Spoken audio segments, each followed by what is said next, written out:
Les matériaux et outils nécessaires pour l'installation du bac de douche se trouvent dans les magasins spécialisés de construction et bricolage.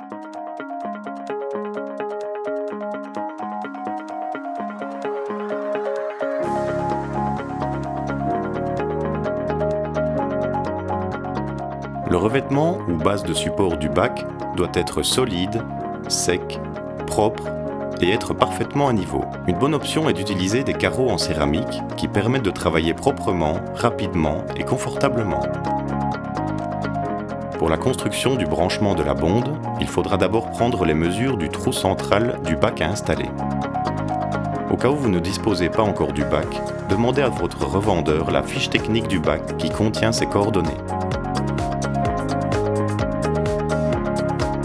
Habilitez un hébergement dont les côtés ou le diamètre ne doivent pas dépasser 25 cm et dont la profondeur minimale doit être de 7 cm pour la bonde avec sortie horizontale.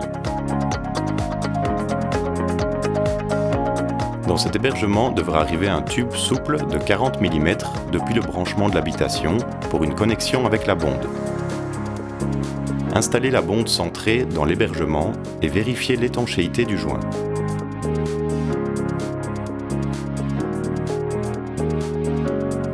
Présentez le bac et marquez tout le périmètre. Protégez toute la surface avec du ruban adhésif, ainsi que le sol en dehors du périmètre qu'occupera le bac plus tard, afin d'éviter que le mastic ne se répande en dehors des limites souhaitées.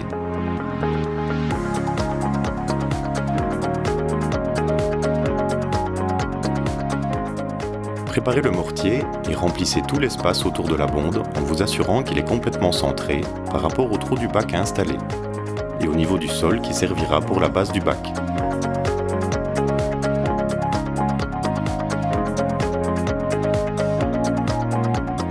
Une fois que la bonde est installée, appliquez un généreux cordon de polyuréthane au sommet de tout le périmètre des parois avec le bac. Ce cordon offrira une bonne étanchéité entre les parois et le bac. Après l'application du cordon pour le joint périphérique, préparez et appliquez les matériaux de fixation de remplissage afin que tout le bac soit bien placé. Une fois les matériaux de fixation appliqués, procédez à l'installation du bac dans son emplacement définitif. Protégez le bac à l'aide de son carton d'emballage et compressez-le.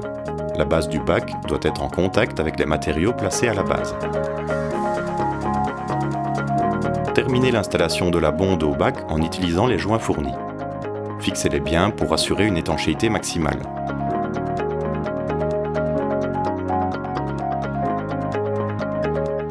Comblez les espaces sur tout le périmètre entre les parois et le bac avec le mastic de polyuréthane afin d'obtenir une étanchéité totale.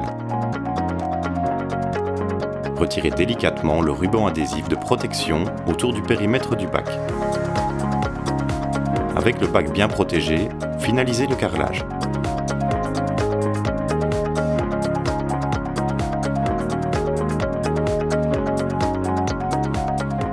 Complétez l'étanchéité avec le silicone neutre. Ne pas utiliser de silicone acétique qui risque de ternir la surface du bac.